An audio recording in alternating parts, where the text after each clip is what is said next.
नमस्कार मित्रांनो, आपले स्वागत आहे. मित्रांनो, तुम्हाला कधी स्वप्नात तुमच्या मरण पावलेल्या पूर्वजांचे दर्शन झाले आहे का? कधी कोणाला स्वप्नात दिवंगत वडिलांचं दर्शन होतं, तर कधी मृत आईचं दर्शन होतं. कदाचित तुम्हीही स्वप्नात एखाद्या मृत आप्तेष्टाला पाहिलं असेल, पण सकाळी जागे झाल्यावर तुम्ही ते स्वप्न दुर्लक्षित करता. कधी तुमच्या मनात असा विचार आलाय का की तुम्हाला असं स्वप्न का पडलं असावं? त्या स्वप्नाचा अर्थ काय असू शकतो? मात्र मित्रांनो, तुम्हाला माहितीये का, स्वप्नात मृत नातेवाईक दिसणे ही साधी गोष्ट नाही. यामागे एक खोल रहस्य दडलेलं आहे, ज्याचा उल्लेख आपल्या पुराण ग्रंथांमध्येही येतो. आजच्या या सादरीकरणात आपण अशाच काही महत्त्वपूर्ण संकेतांविषयी बोलणार आहोत, म्हणून या कथेला शेवटपर्यंत नक्की ऐका, कारण अर्धवट ज्ञान घातक ठरू शकतं. आज आम्ही पितृपक्षात सर्वाधिक सांगितली जाणारी एक महान कथा तुम्हाला ऐकवणार आहोत. ही कथा यमराजांनी देवर्षी नारद यांना सांगितली होती. तीच कथा आज मी तुम्हाला सांगणार आहे. या कथेमुळे तुम्हाला समजून येईल की स्वप्नात मृत व्यक्ती दिसण्याचा नेमका अर्थ काय असतो आणि त्यातून कोणते संकेत मिळू शकतात. चला तर मग, मी कथा सांगायला सुरुवात करते. पण त्या अगोदर मित्रांनो, तुम्हा सर्वांना मी एक छोटीशी विनंती करते. मी हा व्हिडिओ खूप मेहनतीने बनवला आहे. प्लीज माझ्या मेहनतीसाठी एक लाईक नक्की करा आणि कमेंटमध्ये जय पितृदेव आणि जय श्रीकृष्ण नक्कीच लिहा. सोबतच चॅनलला पण सबस्क्राईब करायला विसरू नका. चला तर मग, मी कथा सुरू करते. मित्रांनो, एकदा देवर्षी नारद भ्रमण करत करत नारायण नारायण असा जप करत यमलोकात पोहोचले. मृत्यू आणि न्यायाचे देव यमराज यांनी देवर्षी नारदांचे मोठ्या प्रेमाने आदरपूर्वक स्वागत केले. त्यांच्या पायांशी वंदन करून यमराज म्हणाले, हे देवर्षे, यमपुरीत आपलं हार्दिक स्वागत आहे. आपले दर्शन झाल्यामुळे आज मी धन्य झालो. आपल्या चरणस्पर्शाने यमपुरीची शोभा अधिकच वाढली आहे. यमराजांच्या या प्रेमळ स्वागताने देवर्षी नारद अत्यंत प्रसन्न झाले.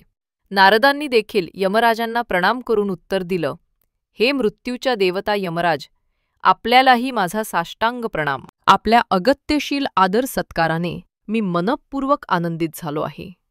नंतर यमराजांनी नम्रतेने विचारले, हे देवर्षे, आज आपल्या यमलोकात येण्याचं काय प्रयोजन आहे?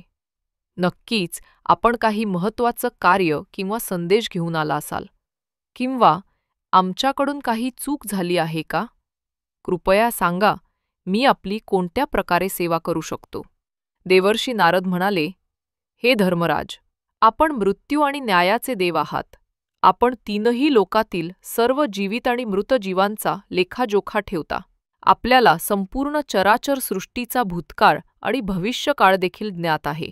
म्हणूनच मी काही शंका मनात घेऊन आपल्याकडे आलो आहे. कृपया त्या शंका दूर करण्याची कृपा करावी.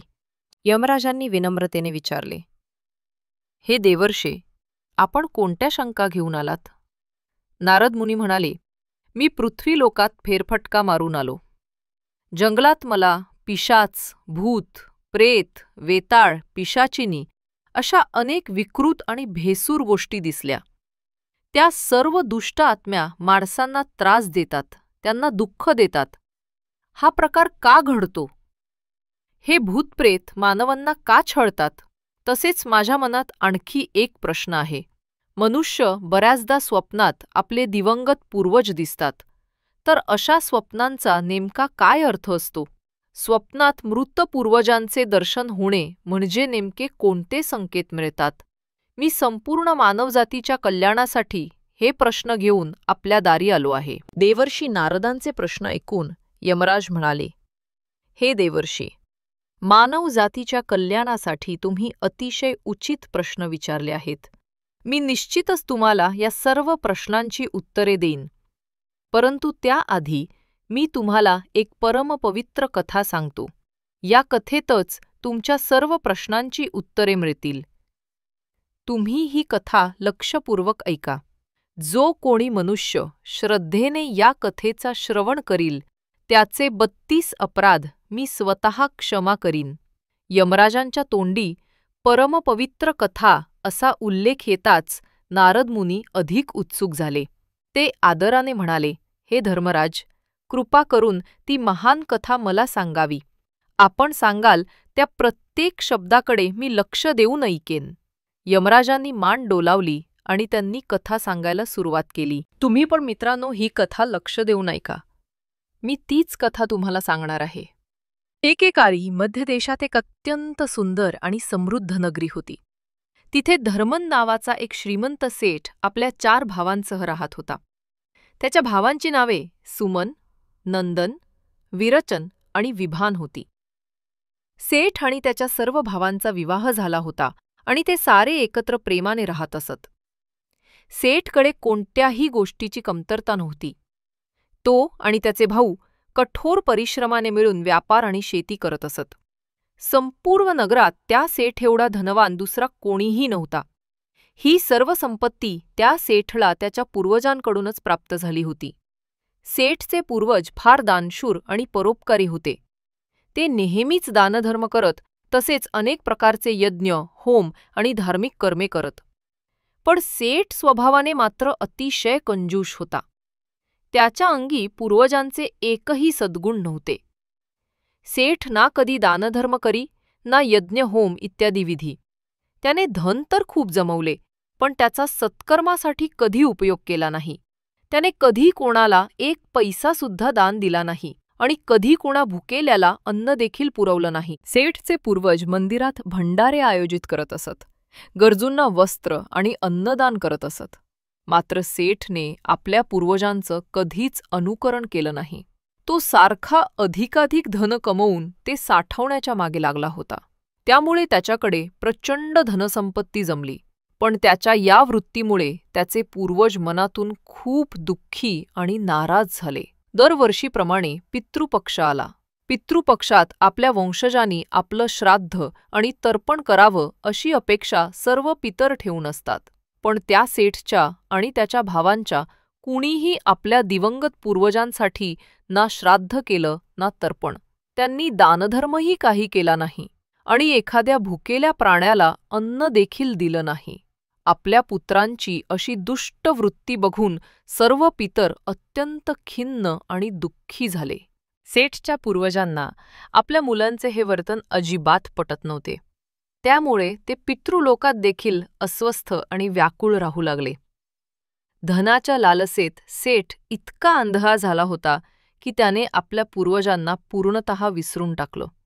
त्याने आपल्या पितरांचे श्राद्ध पिंडदान करणेही थांबवून दिले होते. यामुळे त्याच्या पूर्वजांच्या आत्म्यांना तृप्ती मिळत नव्हती आणि आपल्या मुलाच्या अशा वागण्याने ते सारे खूप असंतुष्ट झाले होते. एके दिवशी त्या सेठचे सर्व दिवंगत पूर्वज एकमेकांमध्ये चर्चा करू लागले. ते दुःखाने म्हणू लागले, आपल्या भाग्याचं हे किती मोठं दुर्दैव. आपल्या घराण्यात इतके स्वार्थी आणि लोभी पुत्र जन्माला आले. आपले मुलगे ना आमच्यासाठी श्राद्ध करतात ना दानधर्म. त्यांच्या या पापकर्मांमुळे आपलं अधःपतन होत आहे. असा विचार करून त्यांनी आपल्या मुलांना प्रत्यक्ष भेटण्यासाठी पृथ्वीवर जाण्याचा निर्णय घेतला. ते म्हणाले, आपण यमराजांकडे जाऊन आपल्याला मुलांना भेटायला जाण्याची अनुमती मागूया. यमराजच आपली ही समस्या सोडवू शकतात. आपण आपल्या मुलांना समजावून पुन्हा परत येऊ. त्यांना शास्त्रांचे ज्ञान देऊन मग यमलोकात परत जाऊ. त्यानंतर सर्व पितर यमराजांच्या भेटीला गेले आणि त्यांना विनवू लागले. ते यमराजांना म्हणाले, हे धर्मराज, आमच्या मुलांची बुद्धी भ्रष्ट झाली आहे. आमचे पुत्र ना दानधर्म करतात ना आमचं श्राद्ध किंवा तर्पण करतात. त्यांच्या अशुभ आचरणाने आम्हाला अतोनात दुःख होत आहे. आमचं पतन होत आहे. कृपा करून आम्हाला एकदा आमच्या मुलांना स्वप्नाद्वारे भेटून त्यांना समजावण्याची परवानगी द्या. आम्ही त्यांना शास्त्रज्ञान देऊन लगेच परत येऊ. यमराजांनी त्यांना कृपापूर्वक उत्तर दिले, हे महात्म्यांनो, तुम्ही तुमच्या पुत्रांना प्रत्यक्ष जाऊन भेटू शकत नाही. मात्र तुम्ही त्यांच्या स्वप्नात प्रकट होऊन त्यांना संकेत देऊ शकता. तुम्ही सर्वजण तुमच्या मुलांच्या स्वप्नात जाऊन त्यांना दर्शन द्या आणि तुमच्या व्यथेचे संकेत द्या. यमराजांची आज्ञा मानून ते सर्व पितर समाधानी झाले. मग ते एका मागोमाग आपल्या प्रत्येक मुलाच्या स्वप्नात जाऊन त्यांना दर्शन देऊ लागले. सर्वात आधी त्यांनी आपल्या थोरल्या पुत्राच्या म्हणजेच सेठ धर्मनच्या स्वप्नात येऊन त्याला दर्शन दिलं आणि काही इशारे केले. पण त्यांचा मोठा पुत्र त्यांच्या संकेतांचा अर्थ काही समजू शकला नाही.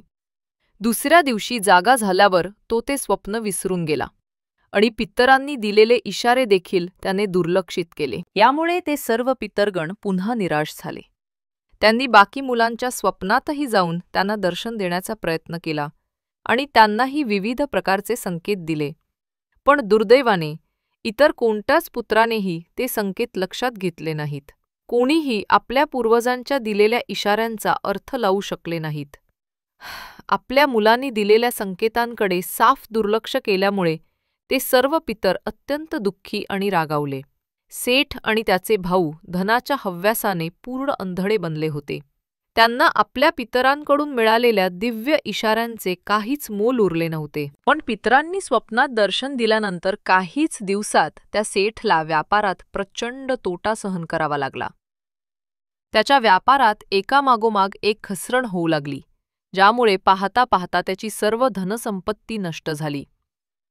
पूर्वजांची अप्रसन्नता असल्याने त्याच्या कुटुंबात सतत कलह सुरू झाले. पैशासाठी सर्व भावांमध्ये वादविवाद आणि भांडणं होऊ लागली. पूर्वजांनी कमावलेली सारी संपत्ती आणि जमिनी जायदाद त्यांनी विकून टाकल्या आणि काही काळातच ते सगळे संपन्नतेतून दारिद्र्यात ढकलले गेले. अखेर सख्खे भाऊसुद्धा एकमेकांपासून वेगळे झाले आणि जगण्यासाठी आपापल्या मार्गाने संघर्ष करू लागले. स्वर्गलोकात बसलेल्या पितरांना आपल्या पुत्रांची अशी दैना पाहावेना. आपल्या पूर्वी केलेल्या सगळ्या पुण्यकर्मांचा नाश त्यांच्याच मुलांनी केला याची खंत होती. पण तरीही मुलांची अशी दुर्दशा पाहून त्यांना फार वेदना होऊ लागली. सर्व पितर फार दुःखी आणि उदास झाले. ते पुन्हा एकदा यमराजांकडे गेले आणि विनंती करू लागले, हे धर्मराज, आमच्या मुलांची अशी दुर्दशा आम्हाला पाहवत नाही. आमच्यामुळे नव्हे तर त्यांच्या कुकर्मांमुळे त्यांचे हे हाल झाले असले तरी ते आमचेच अपत्य आहेत. कृपा करून काही असा उपाय करा ज्यामुळे आमच्या मुलांना त्यांच्या चुकांची जाणीव होईल. यमराजांनी त्यांची व्यथा ऐकून उत्तर दिले, हे महात्म्यांनो, मी तुमचं दुःख समजू शकतो. मी निश्चितच तुमची मदत करीन. मी स्वतः पृथ्वीवर जाऊन तुमच्या पुत्रांना त्यांची चूक समजावतो. इतकं बोलून यमराज आपल्या महिषावर आरूढ होऊन पृथ्वीलोकाकडे प्रयाण करू लागले. ते सेठ धर्मनच्या गावात पोहोचल्यावर त्यांनी एका वृद्ध साधूचे रूप धारण केले. सर्वात आधी यमराज साधूच्या वेशात सेठ धर्मनच्या दारात जाऊन उभे राहिले. त्यावेळेस सेठ धर्मन दीर्घ आजाराने अंथरुणाला खिळून पडला होता. दारात आलेल्या साधू महाराजांना पाहून सेठची पत्नी सुनंदा दार उघडून आदराने म्हणाली, या पावनस्वामी, आमच्या घरात आपलं स्वागत आहे. कृपा करून आत या. मी आपली काय सेवा करू शकते सांगा. साधू रूपातील यमराजांनी म्हणाले, हे देवी, मी एक भिक्षुक साधू आहे. मी प्रवासाला निघालो असून उपाशी आहे.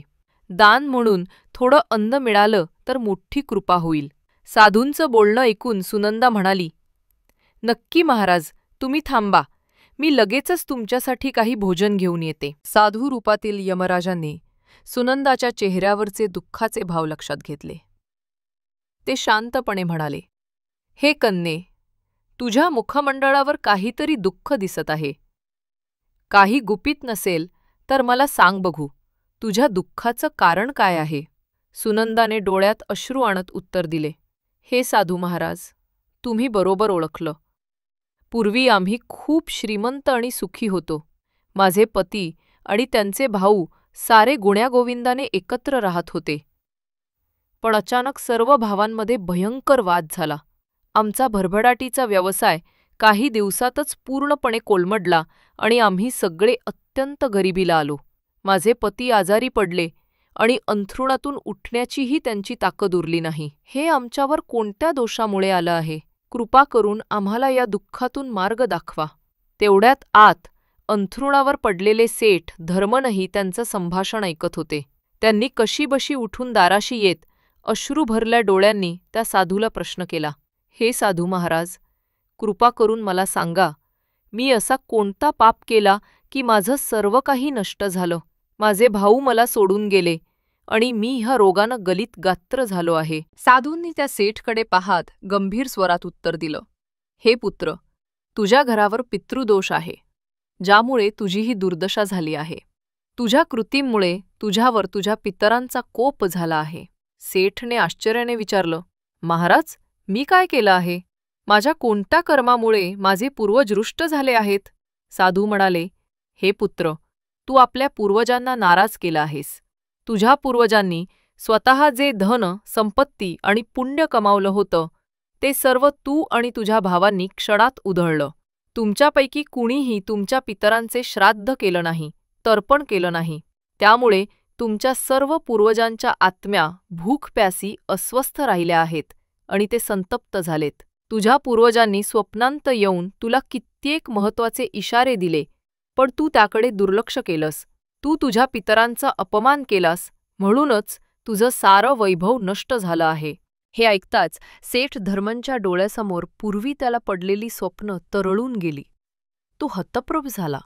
त्याला जाणवलं की काही दिवसांपूर्वी त्याच्या स्वप्नात त्याचे दिवंगत वडील आले होते, पण तेव्हा त्यानं त्याकडे काही लक्ष दिलं नव्हतं. तो पश्चात्तापाने व्याकुळ झाला आणि म्हणाला, हे साधू महात्मा, आपण अगदी सत्य सांगत आहात. आमच्या पितरांनी खरंच आम्हाला स्वप्नात दर्शन दिलं होतं, पण आम्ही त्यांच्या इशाऱ्यांचा अर्थ समजू शकलो नाही. आम्हाला आमची चूक उमगली आहे. कृपा करून आम्हाला समजा. स्वप्नात मृत पूर्वज दिसले तर नेमका काय अर्थ असतो? अशा स्वप्नांतून आपल्या पितरांकडून कोणते संकेत मिळतात? तेव्हा साधू रूपातील यमराज प्रेमाने म्हणाले, वत्सा, आता लक्षपूर्वक ऐक. स्वप्नात मृत पूर्वज दिसल्यानंतर नेमके कोणते संकेत मिळतात ते तुला सांगतो. साधू पुढे एक एक करत निरूपण करू लागले. जर स्वप्नात तुला तुझे दिवंगत पूर्वज भुकेले आणि तहानलेले दिसले, तर हा अतिशय महत्त्वाचा इशारा आहे. याचा अर्थ तुझे पितर अजूनही प्रेतयोनीत भटकत आहेत, कारण त्यांच्यासाठी योग्य विधीपूर्वक श्राद्ध आणि तर्पण केले गेलेले नाही. ते अजूनही आपल्या कुटुंबियांकडून अन्न आणि पाण्याच्या अर्पणाची वाट पाहत आहेत. अशी परिस्थिती तेव्हाच उद्भवते जेव्हा पूर्वजांचं तर्पण योग्य वेळी केलं जात नाही किंवा श्राद्धविधी पूर्ण श्रद्धेने पार पाडले जात नाहीत. तुझे पितर स्वप्नाच्या माध्यमातून आपली तगमग व्यक्त करत आहेत, जेणेकरून तुला त्यांच्या स्थितीची जाणीव होईल आणि तू त्यांच्या शांतीसाठी आवश्यक धार्मिक कर्म करू शकशील. त्यामुळे अशा स्वप्नाचे संकेत मिळाल्यावर तुला आपल्या पितरांसाठी विधीपूर्वक श्राद्ध आणि तर्पण करणं अत्यावश्यक आहे. जर स्वप्नात तुला तुझे पूर्वज जंजिरांनी बांधलेले दिसले, तर तो अत्यंत चिंतेचा विषय आहे. हा संकेत दर्शवतो की तुझे पितर कुठल्या तरी बंधनात अडकलेले आहेत आणि त्यांना अजूनही मुक्ती मिळालेली नाही. ही स्थिती तेव्हा उद्भवते जेव्हा त्यांच्या श्राद्ध किंवा तर्पण वेळेवर केले जात नाहीत किंवा त्यांच्या आत्म्यासाठी आवश्यक धार्मिक कृत्य अपूर्ण राहतात. यामुळे पितरांच्या मुक्तीत अडथळे येत आहेत. या समस्येवर उपाय हाच आहे की तू पितरांच्या तृप्तीसाठी श्राद्ध, तर्पण आणि दान यांचे आयोजन करावेस, ज्यामुळे तुझे पितरांच्या आत्म्यांना शांती मिळू शकेल आणि ते या बंधनातून मुक्त होतील. जर स्वप्नात तुझे पूर्वज मळकी आणि फाटकी वस्त्र घातलेले दिसले, तर तो अत्यंत अशुभ संकेत आहे. याचा अर्थ तुझे पितर प्रचंड दुःखी आणि पीडित आहेत. त्यांच्या आत्म्याला अद्याप शांती मिळालेली नाही आणि ते प्रेतयोनीत भटकत आहेत. असं तेव्हा होतं जेव्हा त्यांच्यासाठी श्राद्धकर्म, तर्पण आणि पिंडदान काहीही केलं जात नाही.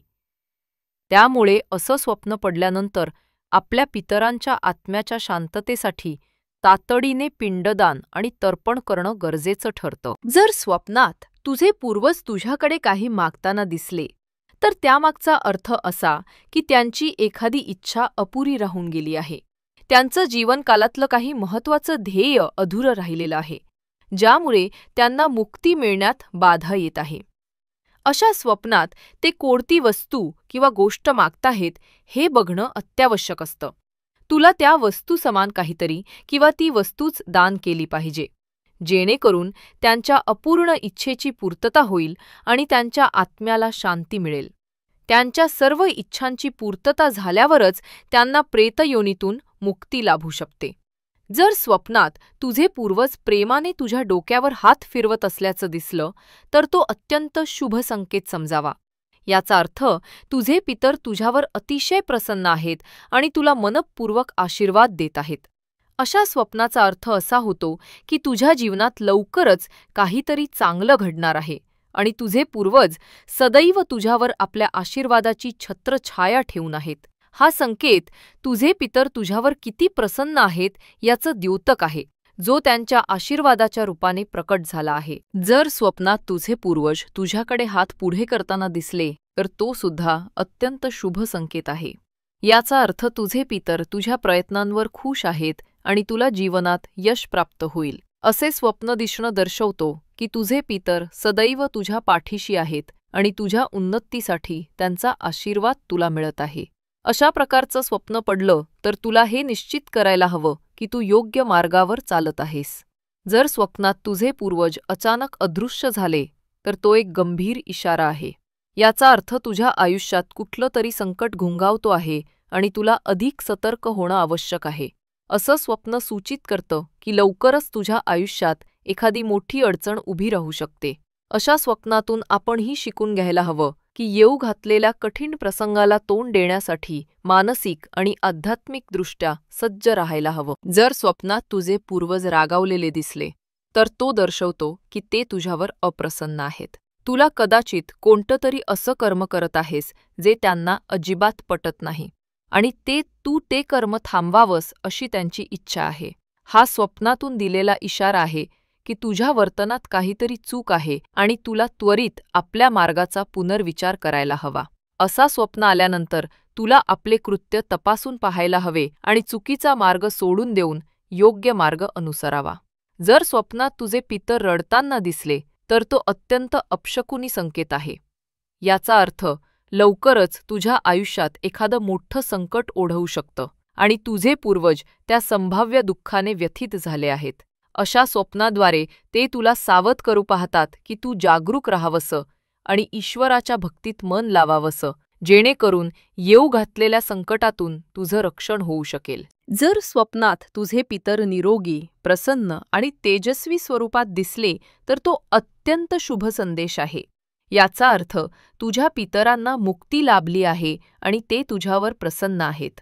अशा स्वप्नाचा संकेत असा असतो की तुझे पितर तुला आपला आशीर्वाद देत आहेत आणि तुझ्या आयुष्यात सुख, शांती आणि समृद्धी येणार आहे. हा संकेत दर्शवतो की तू योग्य मार्गावर आहेस आणि तुझे पूर्वज तुझ्या प्रगतीवर संतुष्ट आहेत. जर स्वप्नात पूर्वज दूर आकाशात ढगांवर विराजमान असल्याचे दिसले तर तो देखील असाच शुभ संकेत आहे. तुझे पितर अत्यंत प्रसन्न होऊन तुला वरून आशीर्वाद देत आहेत. पितृपक्षाच्या दरम्यान जर तुला स्वप्नात घोडा, हत्ती, बैल किंवा एखादा विकृत मानव दिसला तर त्याचा अर्थ असा की तुझे पितर अजूनही प्रेतयोनीत भटकत आहेत आणि त्यांना मुक्ती मिळालेली नाही.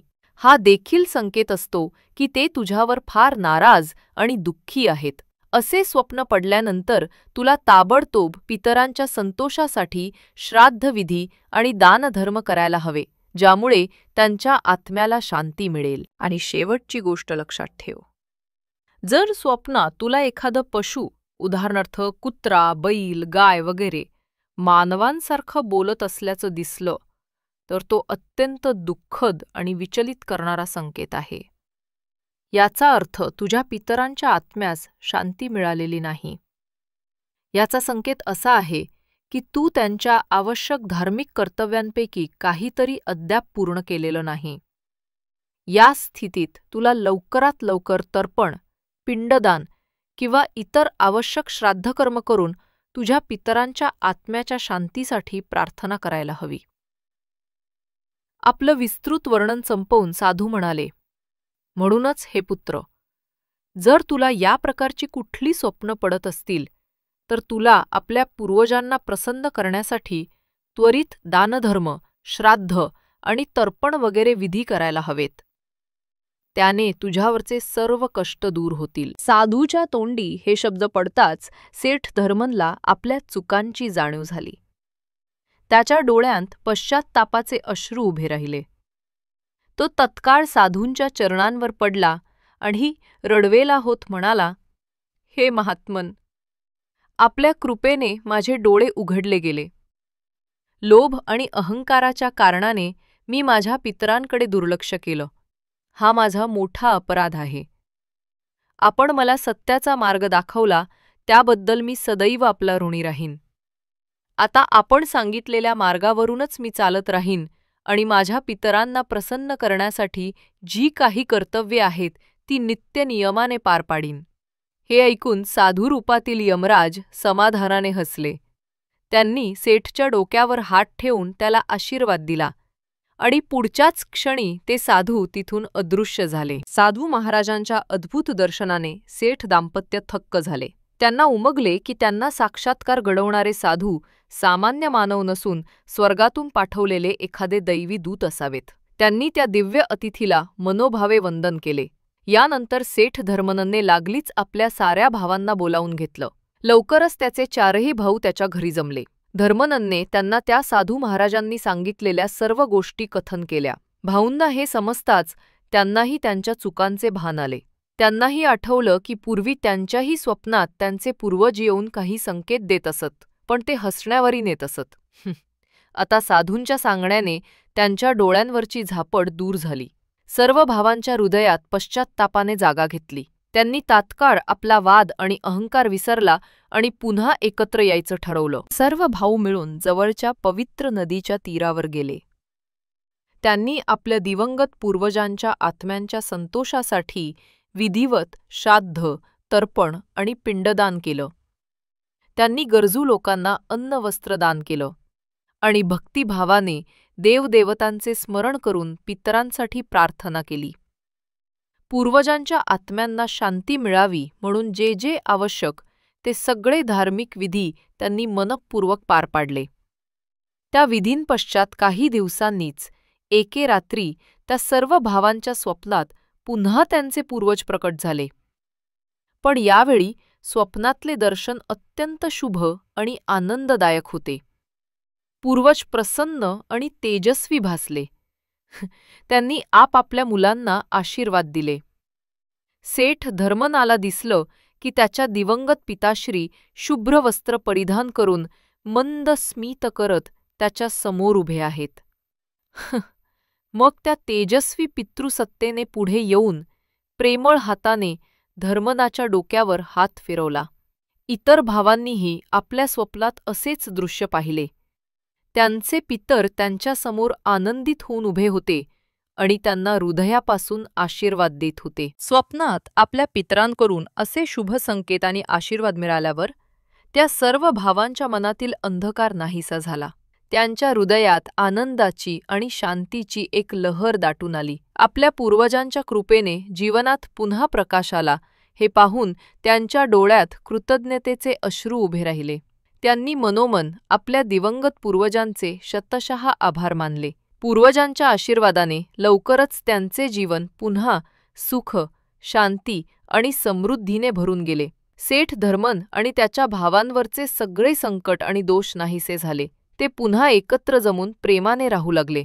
त्यांनी मिळून पुन्हा आपला व्यवसाय सुरू केला आणि कठोर परिश्रमाने पुन्हा भरभराट केली. लवकरच त्यांना त्यांचं गमावलेलं वैभव आणि प्रतिष्ठा परत मिळाली. आनंदात काही दशकं लोटली. सगळे भाऊ आपसात स्नेह जपत प्रदीर्घ काळ जगले. त्यांनी 100 वर्षांचं आयुष्य सुखेनैव व्यतीत केलं आणि जेव्हा त्यांचे देहांत झाले तेव्हा स्वर्गातून आलेल्या दिव्य विमानात आरूढ होऊन ते पितृलोकाकडे निघून गेले. यमराजांनी कथा समाप्त केली. देवर्षी नारदांनी ती काळजीपूर्वक ऐकली होती. हे यमदेव, आपल्या या कथेनं मला अत्यंत समाधान मिळालं आहे. स्वप्नात पित्रांचं दर्शन होण्याचं गूढ आज उलगडलं. मानवजातीच्या कल्याणासाठी मला या प्रश्नांची उत्तरे मिळाली याबद्दल मी आपला अत्यंत आभारी आहे. हे देवर्षे, मी जे सांगितलं ते सर्व मानवजातीच्या हिताचं आहे. जे कोणी या पवित्र कथेचं श्रद्धेने श्रवण करतील त्यांना पितरांची कृपा मिळेल आणि त्यांच्या आयुष्यातले अनेक अडथळे दूर होतील. देवर्षी नारदांनी यमराजांना पुन्हा प्रणाम केला आणि नारायण नारायण असा जप करत पृथ्वीलोकाकडे प्रयाण केले. मित्रांनो, अशा रीतीने या कथेमधून आपण पाहिलं की पितृपक्षात स्वप्नात मृत पूर्वजांचे दर्शन होणे हे अत्यंत अर्थपूर्ण असतं. आपण आपले दिवंगत पूर्वज आणि त्यांचे आशीर्वाद यांना सदैव मान दिला पाहिजे. त्यांच्या आत्म्यांच्या शांतीसाठी योग्य ते श्राद्धतर्पण करूया आणि त्यांच्या कृपेने आपल्या जीवनात सुखसमृद्धी नांदो. आपल्या सर्वांना ही कथा कशी वाटली ते कमेंट्सद्वारे नक्की सांगा. कथा आवडल्यास व्हिडिओला लाईक करा आणि कमेंटमध्ये जय श्रीकृष्ण लिहा. तसेच आमच्या चॅनलला सबस्क्राईब करायला विसरू नका.